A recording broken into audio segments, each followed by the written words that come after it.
Why is this not? Oh, okay. My name is Courtney Cook, and my book is titled The Way She Feels, My Life on the Borderline in Pictures and Pieces. The Way She Feels is an illustrated memoir. I illustrated it.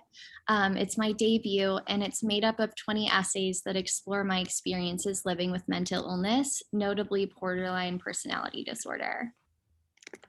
If you're unfamiliar with borderline, it's characterized by some symptoms such as unstable relationships with other people, unstable emotions, an unstable or unclear sense of self, like pervasive feelings of emptiness, and extreme fears of abandonment.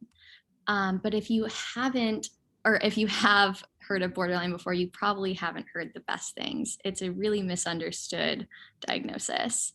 And when you take into account that I deal with symptoms such as those and take my chapter titles such as Show Me a Happy Person and I'll Show You a Liar, you might get the impression that my book is sad, or expect me to be some sort of strange, sentient, like mental illness onion, where each layer you peel back exposes a different life-altering and debilitating diagnosis. And while that might be, I guess, a way to think of me, I think it would be a really unfair characterization of what it is to live as someone with this disorder. Because I think for the most part, I feel almost normal for the most times. And I guess I don't really know what normal is, but I think I'm getting close. And while it would be inauthentic to portray my experience living with borderline as something that hasn't included really tough times that have led me to experience things like self-harm or suicide or psychiatric hospitalizations, I think to just reduce my experience to only portray sadness and devastation would be even more inauthentic. But when I was first diagnosed with borderline and I began doing some research, I was really horrified by what I found. Even though 4 million people live with this disorder alone in the United States, it's really doesn't have a lot of representation or understanding. When I Googled it and I saw that people were questioning whether people with borderline have the ability to love or are capable of empathy, if we're inherently abusive, that was really quite a bummer. When you paired it alongside things such as, like, if you Google what celebrity is BPD, it comes up with Jeffrey Dahmer. That did not make me feel good because I would prefer in all regards not to be associated with him. Also, I don't really know if I characterize him as a celebrity. And because not a lot of people are open with living with borderline, people often speculate about celebrities that they think had it. And they come up with people such as Kurt Cobain or Amy Winehouse. And while they were both wildly talented, it did not give me a lot of hope for my future. This left me feeling just really, I guess, helpless. And as a writer, I often turn to literature to find, I guess, iterations of myself. And I was, other than Susanna Kayson's Girl Interrupted, which I love, there was not a lot of memoirs, if any, that spoke about having borderline from an experience of someone with borderline. There were a lot of books I found about how to, quote unquote, deal with someone with borderline. And I despise that notion. I think every relationship is a negotiation of how to best communicate and support the person you're communicating with. And I don't like the idea that someone should have to deal with me just because that might look a little bit different than someone who's neurotypical. The notion of dealing feels like I'm a burden, and I don't like that at all. So I sought out to write a book that I wish that I had had when I was diagnosed, that encapsulated me not only as someone with a personality disorder, but also someone who is human. And I am not a scary monster. I'm not crazy. I'm not whatever people assign to this diagnosis. So The Way She Feels is an own voices memoir, which was really important to me. And even though it's discussing my experiences with mental illness, I think it touches on something much larger, which really just gets at the idea of, like, if you've experienced the horrors of middle school, been a teenager and had to suffer through that time in your life and not knowing where you fit in or who you were, I think this book is certainly for you. And because I deal with an unclear sense of self, I wanted to try to, I guess, explore who I am within the book. And so I open with an essay written in lists, and one of the lists is who I am according to different things. So who I am according to the Myers-Briggs test, or my astrological sign, or a BuzzFeed quiz. And then, I'm not just my personality disorder. I'm someone who jokes that an accurate depiction of my soul would look like a bunny with a pancake on my head. I love things like reading and writing and everything bagels, Lexapro, and buying myself flowers. My boyfriend affectionately refers to me as an egg. And I've always wanted to work as a greeting card designer and tap into a market that I just don't think Hallmark is touching on. The first time I kicked in utero was right after my mom devoured a Cinnabon, which I still think is funny because she practices the religion of arugula and doesn't really like sugar. But we think this is the origin of my lifelong sugar addiction. And if you have seen my book cover, you can probably guess my sugar of choice. And I've started to believe that maybe, even though I have an unclear sense of self as a result of borderline, that maybe life is just like a weird lifelong first date with yourself, and you're just getting to know yourself via these pieces we pick up along the way, the BuzzFeed quiz, the astrological sign, whatever. And maybe that's enough. Maybe I don't need to know more than that. And so I guess in an effort to understand myself, I also hope that my book brings understanding to those who read it, whether that be about their own experience or someone else in their life. Here's an illustration of current me hugging 13-year-old me, which is undoubtedly the worst year of my life. And I kind of hope my book, I guess, goes across time barriers and provides comfort to that past self. I grew up in Winnetka, which is a suburb of Chicago, and by all accounts, I had everything I needed to be happy. Winnetka is such an idyllic, beautiful place. However, I still felt this pervasive sadness, and I think that speaks to the idea that these things don't discriminate, and you can feel left out or unheard or unseen or anything anywhere. And I think my book will hopefully speak to this. And it's also part of the reason why I'm so excited to be talking with y'all, because I am Midwest forever. I love it here. I live in Chicago now after living in California for the past few years. You have 1 minute, Courtney. Thank you. I feel so happy to be home. So I really appreciate you taking the chance to hear a little bit about my book, and I hope that you'll read it. I hope that if you have any perception of borderline prior to reading it, that I can help to destigmatize or reform the way you view that or your experiences with it previously. And I hope that if you don't have an experience with that diagnosis or haven't heard of it before, it helps you not think of it as this scary, monstrous Jeffrey Dahmer ridden thing that you might see if you were to Google it. And I hope it connects us in some way. So thank you so much. And I'm so excited for y'all to take the chance to read it if you do. Thanks. Thank you, Courtney. That was wonderful. Next up, we welcome Jasmine Warga. Jasmine's latest is The Shape of Thunder from HarperCollins. Jasmine Warga is also the author of the New York Times bestseller, Other Words for Home, a Newbery Honor Book and Walter Honor Book for young readers. Her teen books, Here We Are Now and My Heart and Other Black Holes, have been translated into over 25 languages. She lives in the Chicago area with her family. You can visit Jasmine online at jasminewarga.com. Please welcome Jasmine Warga.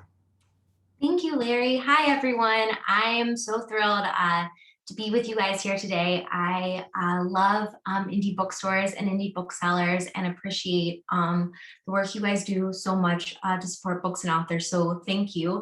And I'm really excited to have the opportunity to talk to you a little bit today about my new book, The Shape of Thunder, which is coming out in May. So The Shape of Thunder is the story of two 12-year-old girls, Cora Hamad and Quinn McCauley. And Cora and Quinn have been best friends their whole life, but the book actually opens at a moment when the two of them haven't spoken in almost a year.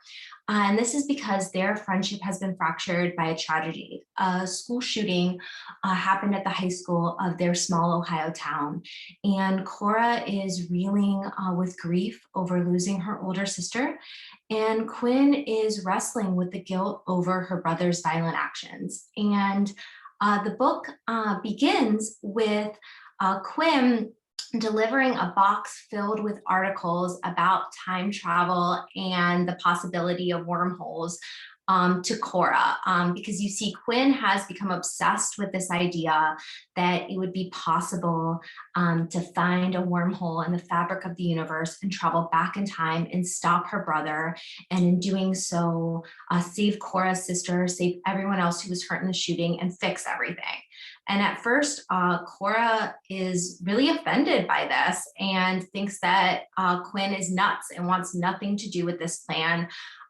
But she can't help herself. She starts reading the articles and feels like maybe this actually could be real. Maybe this is actually science, and they actually could find a wormhole and it would be possible to save her sister. And Quinn is really convinced that she needs Cora's help in order to make this plan work, in part because she really, really misses her best friend and misses Cora and really wants her back in her life, but also because in the history of their friendship, Quinn has always been kind of the dreamy, imaginative one, and Cora is the more analytical one, the planner, the one who is good at school. And so finally Quinn gets Cora on board. And so the book follows these two girls' journey to try to find a wormhole. It follows their adventures in the woods looking for a place that feels magical enough that a wormhole could or would exist. And it's also a book that follows the journey of their friendship, the journey of healing, and the journey of them dealing with this enormous grief. But most of all, it's a book about the power of imagination and the power of our young people's imagination. And so it's a book about gun violence and the trauma of gun violence. It's a book about the dangers of toxic masculinity and white supremacy and the violence associated with those things. But it's also a book about science that feels like magic, and about the magic of friendship, and about the power of imagination. And, our kids are living through a really, really hard times, right? Our kids are subject to active shooter drills. Our kids live with the ever-present knowledge of the trauma and the violence of that. And I think they deserve to see that reflected in the books they read. Even our younger kids, our middle school kids. But my goal was to write a story that was gentle enough for that audience about a really tough topic. So a story that has that magic and wonder while also grappling with these really difficult things. And that's one of my very favorite things about middle grade and middle grade readers, is that middle grade readers have those enormous imaginations and those huge hearts. But they also have an increased awareness about the more tricky things about our world. They ask really insightful questions about injustices and about violence and the trauma of it. And I'm really interested in that intersection.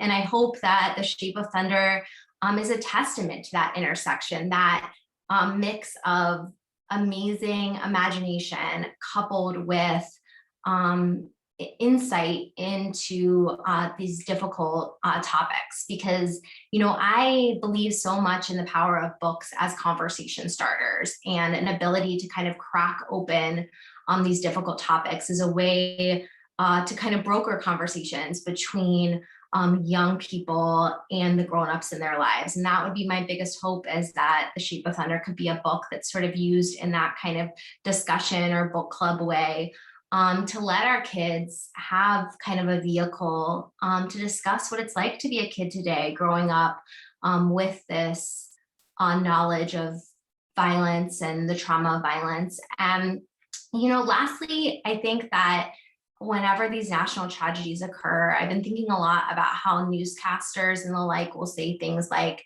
"This isn't who we are." But I think we have to be honest about who we are in order to actually change who we are.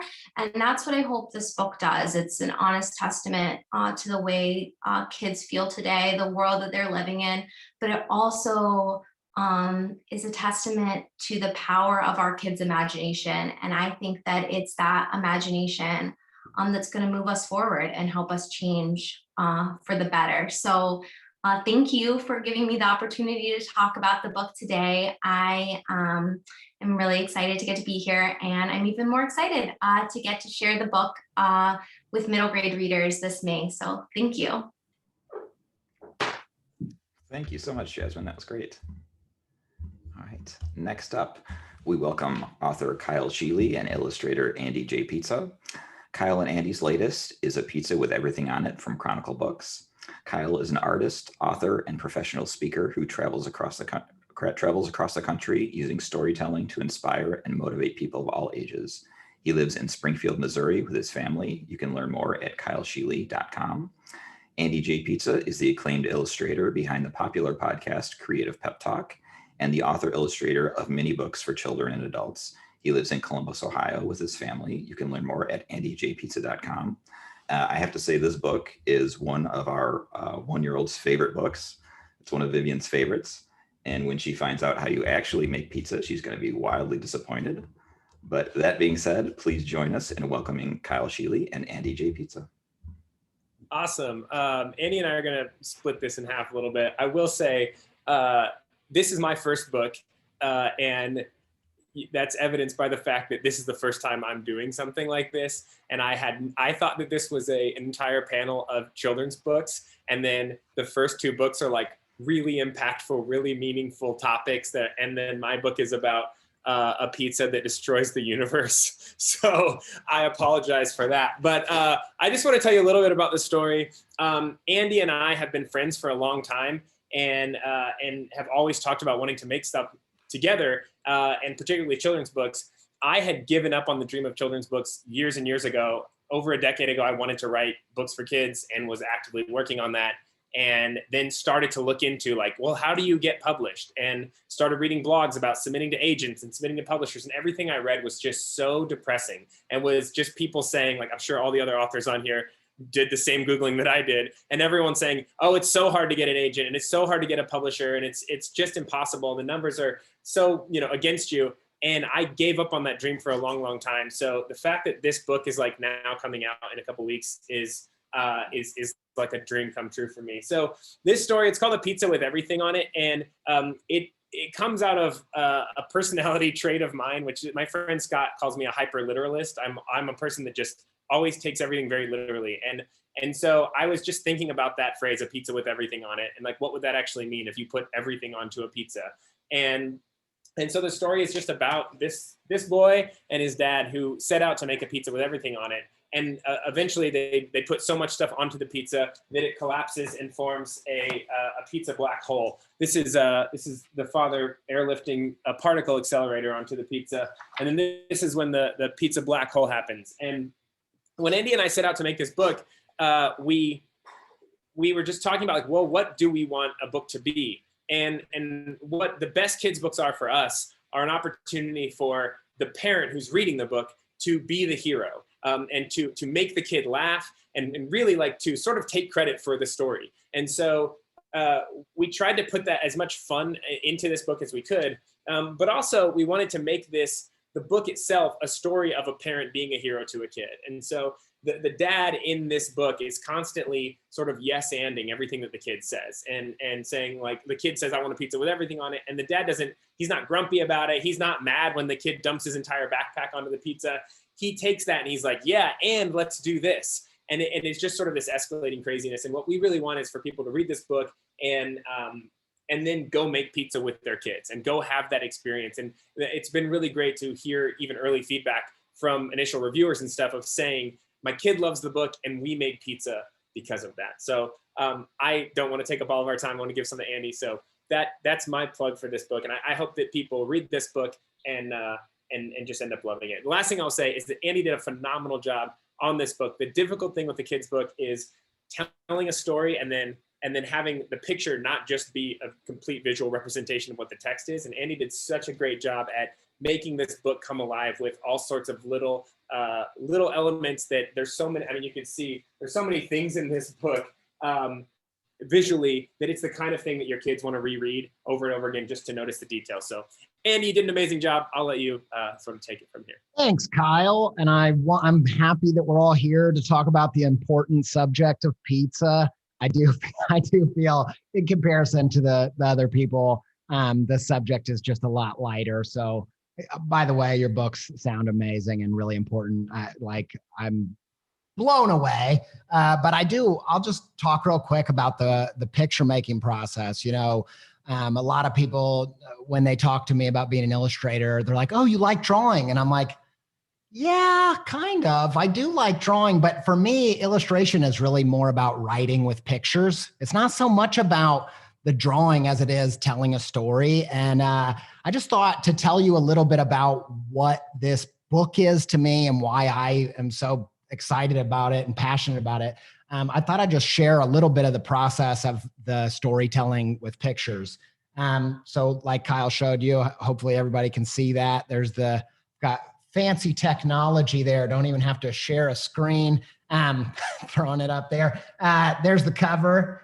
It tells the story of this son and father having a blast making a pizza, but it wasn't, the story in the pictures wasn't obvious from the get-go. In the text, I feel like what's amazing about the text is that it is so over the top and crazy. And when Kyle sent this to me, I was like, I love the idea of getting to do a kid's book that has a pizza wormhole and a particle accelerator and a pizza big bang and all this just really crazy stuff, and throwing live penguins onto a pizza. Like, kids are going to love the joke of we're not actually eating it. We can throw anything on there.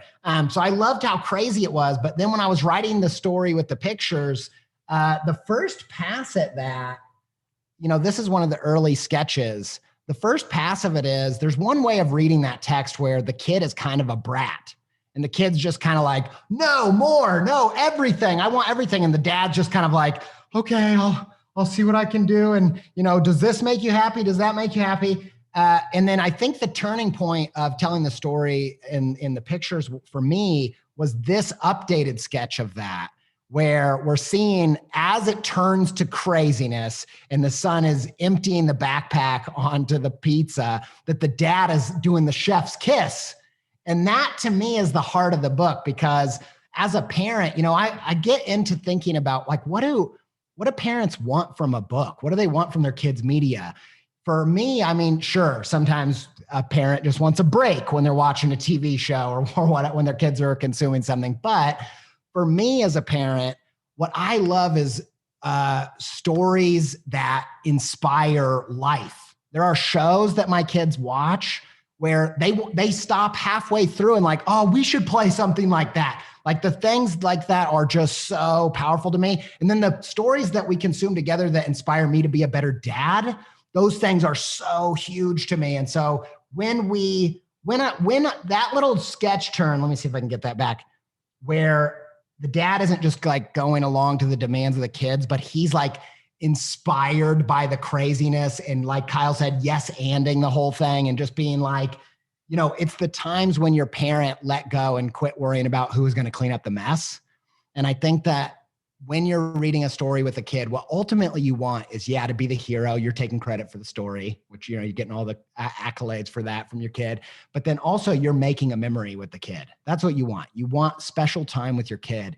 And I thought as soon as we started telling the story as like, oh, this is a dad who's finally let go. And you're at 1 minute.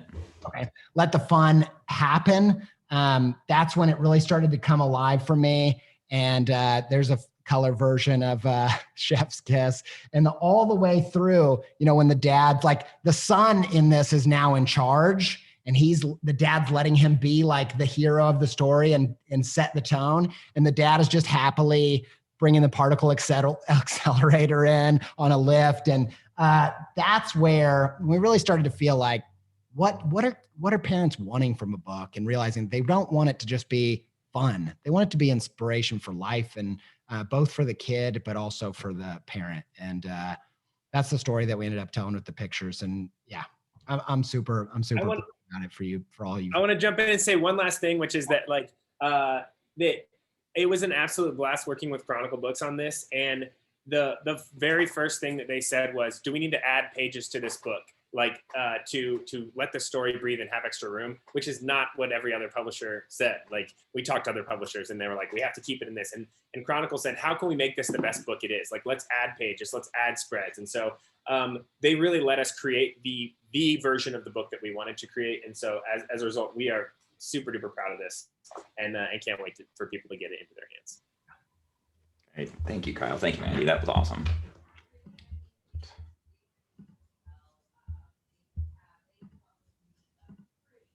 All right. Next up, we welcome Jayne Allen.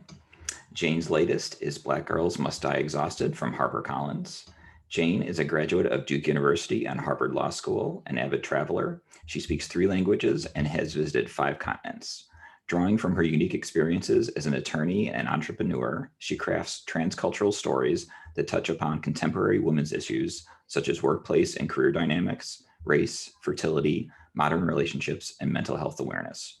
Her writing echoes her desire to bring both multiculturalism and multidimensionality to a rich and colorful cast of characters inspired by the magic uncovered in everyday life. Black Girls Must Die Exhausted is her first novel, which she calls The Epitaph of My 30s. A proud native of Detroit, she lives in Los Angeles. Please join me in welcoming Jayne Allen. Thank you so much, Larry. And thank you everyone for joining it. Indie booksellers have been the kind of lifeblood, the first way that I was able to get my book onto shelves and in front of readers in a physical form, and also my first way to be able to connect with readers in terms of an event. So I'd love to unpack that story. And I also, as a proud Michigander, just really excited to be around Midwesterners. I've been out here in the Wild West of California, and I was just happy to be able to find Verner's in the Ralph's grocery. So I wanted to talk a little bit about my book, and thank you for giving me the opportunity to do that. It's Black Girls Must Die Exhausted, and I guess it's going to blend into my background because this is my first time ever using a virtual background, and my publisher gave me this to use, which I thought was fun. But now you can't see the book. Okay, there it is. There you go. But I wanted to, so I have a bit of an interesting story with this book. So I started as a self-published author. When I put this book out, I thought, okay, I have a different idea. I want to do something a little bit different and take a different approach to women's and contemporary fiction, and do something upmarket and a little bit different. I'm going to make it a multicultural story and really give layers of experience to all of the characters, where you can really feel the 3-dimensionality and the texture of all of them and maybe learn something from this experience. And I want these characters to be a little bit more courageous than we might be in our everyday experience, and push them to have conversations that we might not have, or go one step further in a situation that we might not go. So this is going to be reality adjacent, and something that is going to be a little bit more than a book, hopefully, for readers. So what happened, I put the book out, and it amassed a beautiful community. I call it beta readers, and the core aspects of community. I spent the pandemic meeting with book clubs. So what I decided was that I wanted to do something to connect people. I realized that people were starting to gravitate toward the book. They liked the story. It was timely. And I should tell you a little bit about the story as well, but I just wanted to start with the journey. And I decided that I would meet with any book club that was going to read my book. I knew that people were isolated and separated, and at the end of the day, what I wanted to do is bring people together. And if I could use my book to do that, then I would do that. So it was over 60 book clubs across 5 continents that I wound up having the pleasure of meeting with. And it was all people discussing this book. And so what the story is about is it's Tabitha Walker's story. It's a human story, but she happens to be living and experience as a Black woman. And I unpacked the layers of what that means. So it's not just something that said, okay, well, here's Tabby, she's Black and she's living life. Now, what does that exactly mean? How does that intersect with her everyday life? How does this societal experience intersect for her. And she has her grandmother, who's her closest relationship, happens to be living experiences as a white woman. She's a white woman. She married a Black man. And so race intersects with her in a completely different way. But these are two human beings, two women who love each other dearly. And that relationship forms a core central part of the story. And Tabitha's grandmother winds up being one of the core support people for her as she starts to have complications of adulting. So the story begins when she finds out that she has an unexpected reproductive issue that's going to jeopardize her ability to have the family that she dreamed of. And we can all relate to those moments in life, in adulthood, in adulting, where life is presenting something to you, a moment or a circumstance that is contrary to what you always imagined it would be. And so Tabitha now has to re-examine all of her relationships, her relationship with her boyfriend, which seemed just fine, kind of being undefined before. Now everything has to have a new meaning. And that's sort of a analog for your 30s, when all of a sudden life has to have, everything in your life has to mean something now. All of a sudden it's no longer the dress rehearsal. And that's one of the first things that she says in the beginning of the book. So I wrote, the first thing I wrote for this book were intentions. Before I wrote a word of the manuscript, I actually wrote intentions for the book. And I wanted to create something that was going to bring readers together of all ethnicities, of all perspectives, and make it be something that that was not just an enjoyable read, but was going to be something that could add to their life, that was going to be inspirational, that was going to be an acknowledgement, that was going to be a celebration, and it was going to be a good story at the end of the day, but something that you remember. And one of the things for me as a writer is that I really like to focus on character development. And in my greatest envisioning, if you're in the room, if you happen to be in the room with one of my characters, I would want you to know who it was and be able and feel like you could go and say hi to them. So there's some great characters in this book, some very memorable characters. One of them, if you get a chance to read it, is Ms. Gretchen. She's a firebrand in her 90s, and she doesn't hold anything back. And she gives fantastic advice to Tabitha and ultimately to the reader. So along this journey, thank you so much, Pamela. I see that in the chat. Along this journey, this book was picked up by Harper Perennial. I have an amazing team that's working in the book. So we're released, I had the opportunity to work with an editor. So I went from being a self-published author now to a traditionally published author, and that's been an amazing transition. It could have gone many different ways, I'm sure, but the editorial process, I was worried because I was like, is it going to stay authentic? Is it going to be better? They've just made it better. I'm so proud of the work that we did with the Harper Perennial team. My editor, Sarah Reed, helped me to elevate from the original version. So I'm like the Black Girls Must Die Exhausted OGs is what I call them, that had the first version. Well, I think they'll be happy to buy the second version, and we're giving them some fun incentives to have a special experience as part of this next leg of the journey. So it's been an amazing experience working with the Harper Perennial team. I'm so excited to scale this. There's beautiful sentiments and reviews and a beautiful community that's forming the seed and core of this experience already. And just be able to scale that, knowing that we did create something good and that readers do enjoy, and that it's creating opening the door to very, very important conversations about race, about women's experiences, about the contemporary experience of womanhood, about mental health, about reproductive health, just all of those things, but in a very fun and enjoyable Jayne, you were at 1 minute. Okay, so I can wrap up and share the stage and let somebody else go, because I've really had an opportunity to, and thank you for the opportunity to share. And I really appreciate your support for this book. It's been an incredible journey for me. And I'll yield my time so somebody else can talk. Thank you. Thank you, Jayne. That was awesome. Great. Next up, we welcome Robin McLean. Robin's latest is Pity the Beast from And Other Stories.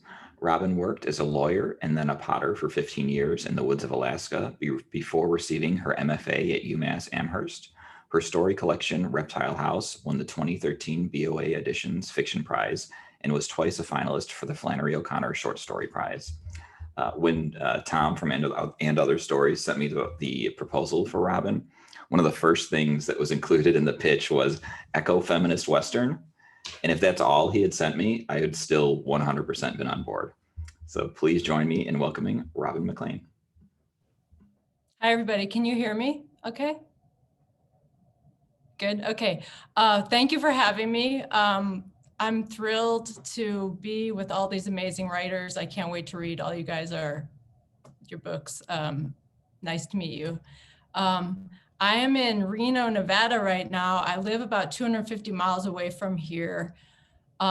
If you look at a picture of the United States at night, one of those Google map things, and you look for the darkest place in the lower 48 states, that's where I live. And we have pretty sketchy internet connection out there. So that my mouth and my words match. I left the ranch yesterday with my dog, who's right back there, and put the chickens away and drove about 40 miles on a dirt road, no cars, but about 11 wild donkeys and antelope herds and wild horses.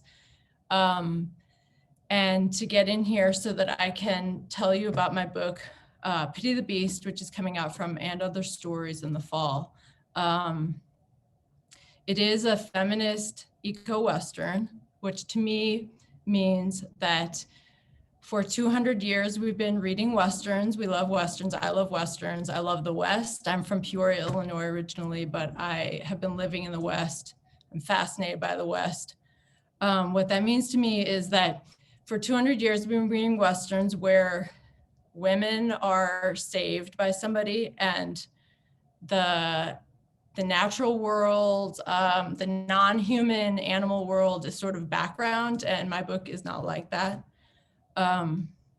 Everyone also in my book has an equal opportunity to be really bad, and they pretty much all take that opportunity.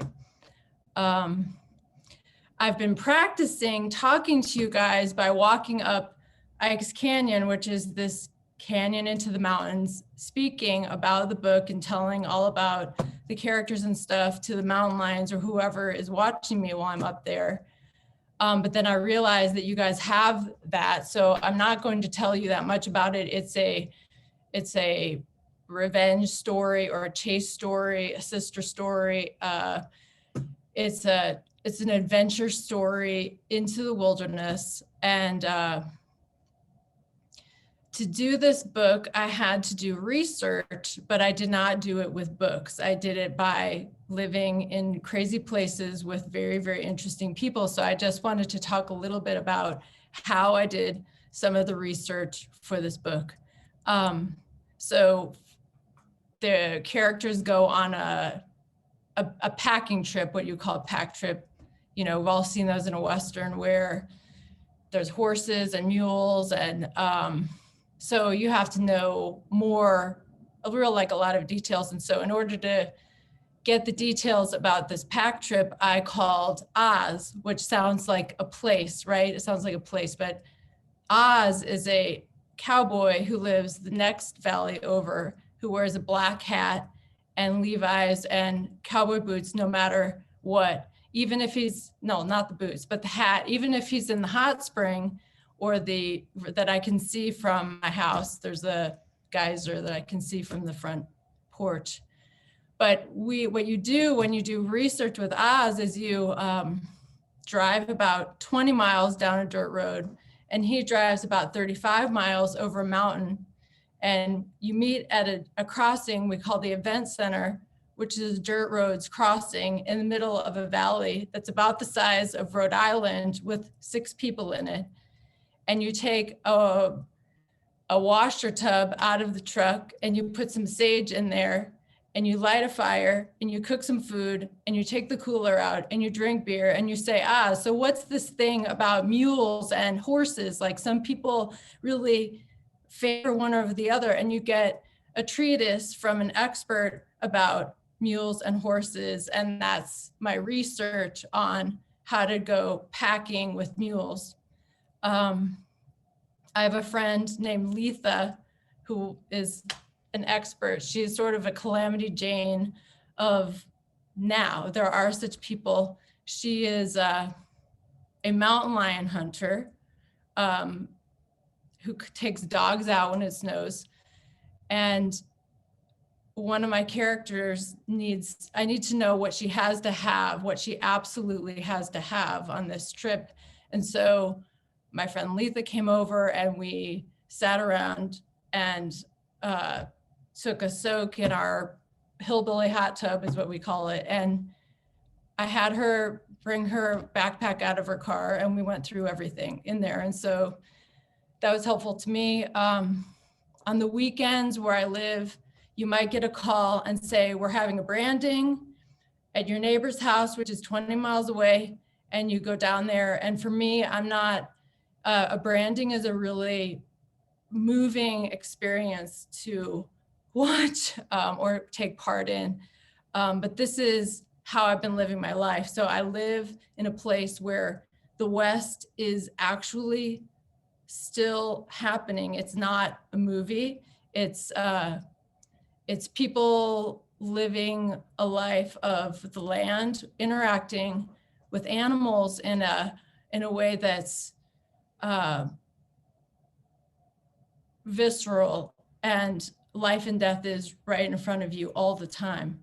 The desert landscape is like that.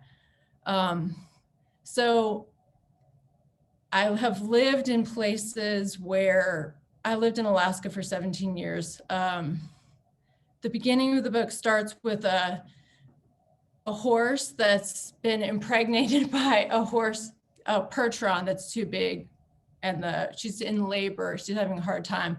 And I got this story from a friend in Alaska who was telling me about it. In order to solve this horse's labor problems, they get a backhoe out and bring everybody over to help this horse. And this is the kind of character that I have been fascinated by for most of my adult life. I grew up in Peoria, Illinois, and this is where I've been hanging out. And I guess instead of telling you very much about what happens in this book, I'm hoping to give you sort of the flavor of what you'll find there. Robin, you're at 1 minute. I guess that's about it. And I just want to say thank you so much for having me, and thank you to AOS for finding this book and helping me edit it. Jeremy Davies, who is my editor, is transformed this book for me, and I feel incredibly lucky. So thank you. Thank you so much, Robin. That was awesome.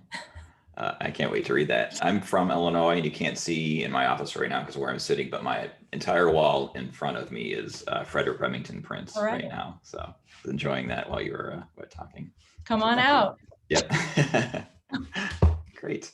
And our final author today is Qian Julie Wang. Qian's latest is Beautiful Country from Doubleday. Qian is a litigator and graduate of Yale School at Swarthmore College. She lives in Brooklyn with her husband and their 2 rescue dogs, Salty and Peppers. Please join me in welcoming Qian Julie Wang. Thank you so much, Larry. Thank you everyone for having me today. And Robin, I just wanted to say that I also spent some time in Alaska, but unfortunately had no experiences with horses and labor. So can't wait to read about that. I'm coming to you all now from New York City, but I think of Toronto, Ontario as my second home. And as you guys may know, Toronto has a lot in common with the Midwestern states. I haven't been able to go back to visit during the pandemic. So I just really want to thank you for giving me a much needed homecoming of sorts. It's really great to be here.